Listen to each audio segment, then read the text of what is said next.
Na mtazamaji hujambo na karibu. Jina langu ni Sam Amani, mwenzangu kwa lugha ishara ni Meresha Owiti. Karibu.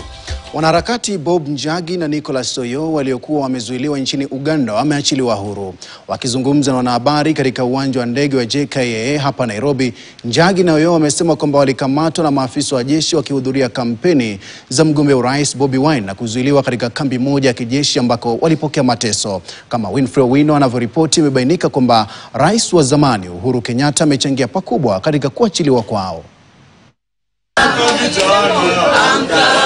Jumamosi saa 7 mchana, ndugu, jamaa na marafiki wa wanaharakati Bob Njagi na Nicholas Oyoo walikita kambi katika uwanja wa ndege wa JKIA tayari kuwakaribisha wapendwa wao baada ya kuzuiliwa nchini Uganda kwa siku 38.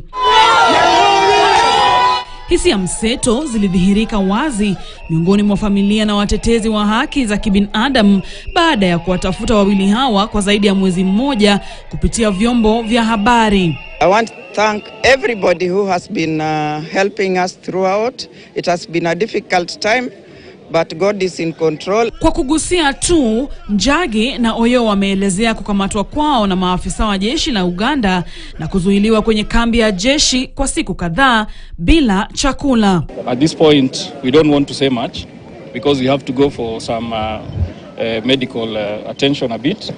We are traumatized, but we are happy to be home. I'm happy to be here. There are things I might have taken for granted. Today I may not take them for granted. We didn't think we were going to come out alive because we were being abducted by the military. We have been kept by the military in Uganda for this, under the Special Forces Command.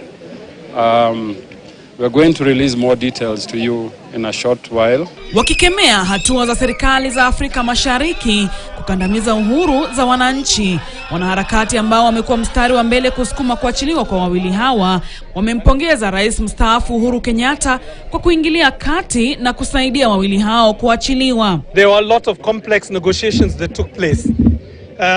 One of them involved the former president of the Republic of Kenya, the fourth president, and that is Uhuru Kenyatta. And it is out of the negotiations and the discussions that took place at the very highest levels of the two governments, plus the former president, that we have had the two, Bob Njagi and Nick Oyoo, return to Kenya. You will recall at some point, we were very afraid of their well-being. We even demanded proof of life from the Ugandan authorities. If these trends continue, it may not going to be easy for 2026 in Uganda and 2027 in Kenya. Njagi na Oyoo waliachiliwa usiku wa manane Ijumaa na kufikishwa kwenye ubalozi wa Kenya nchini Uganda, kisha wakasindikizwa hadi kwenye mpaka wa Kenya na Uganda kule Busia ambapo walipatana na familia zao. Kwa sasa watapokea matibabu kabla ya kutoa taarifa rasmi ya kilichowakuta kati ya Oktoba mosi na Novemba tarehe 7. Winfrey Owino, KTN. Na mtusalie katika taarifa hiyo kwamba tangu tarehe 1 Oktoba wakati wanaharakati wa